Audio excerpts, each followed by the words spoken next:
नजर डालेंगे sports news पर। ऑस्ट्रेलिया क्रिकेट टीम के कोच एंड्रयू मैकडोनाल्ड भी कौमी टीम के कप्तान बाबर आजम की इनिंग्स की तारीफ किए बगैर न रह सके। एंड्रयू मैकडोनाल्ड ने कहा कि कराची टेस्ट में पाकिस्तान क्रिकेट टीम को क्रेडिट जाता है और ख़ास तौर पर बाबर आजम ने शानदार इनिंग्स खेली है और हमें जीतने नहीं दिया, जबकि कराची टेस्ट के 5वें रोज़ बहुत मौके मिले लेकिन इनसे फ़ायदा ना उठा सके। ऑस्ट्रेलियावी कोच का कहना था कि लेग स्पिनर मिचेल स्विफ्टन ने भी अच्छी बॉलिंग की, कई चांसेस निकाले। अब कज़ाफ़ी स्टेडियम जाकर देखेंगे कि वो किस कदर प्लान में शामिल हैं। हम कंडीशंस का जायजा लेंगे और दुरुस्त फैसले करेंगे। पाकिस्तान प्रोफेशनल बॉक्सर मोहम्मद वसीम आज होने वाली वर्ल्ड टाइटल की फाइट के लिए काफ़ी पुरजोश हैं।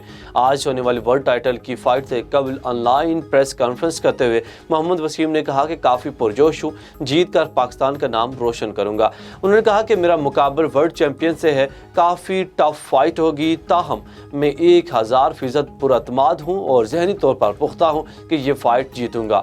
उन्होंने कहा कि इससे कबल भी सख्त बॉक्सिस से मुकाबला किया है, चैलेंजेस बखूबी कबूल करता हूँ, जबकि प्रोफेशनल बॉक्सर भी अब ओलंपिक्स में अपने मुल्क की नुमाइंदगी कर सकता है। कौमी टीम के बैटिंग कोच मोहम्मद यूसुफ की बेटी शादी के बंधन में बंध गई। मोहम्मद यूसुफ ने ट्विटर पर अपनी बेटी के हमरा एक तस्वीर अपलोड की जिसमें उन्हें बेटी के सर पर हाथ रखे हुए देखा जा सकता है। कौमी टीम के बैटिंग कोच ने बेटी के लिए पैगाम में लिखा, मेरी गुड़िया तेरी रुखसत का दिन भी आ गया, आखिर सिमट आया है आंखों में तेरा बहता हुआ बचपन। अब भी कल की ही बात है तो एक नन्ही सी गुड़िया थी, मेरे आंगन में ठहरेंगी तेरी यादें तेरी बातें।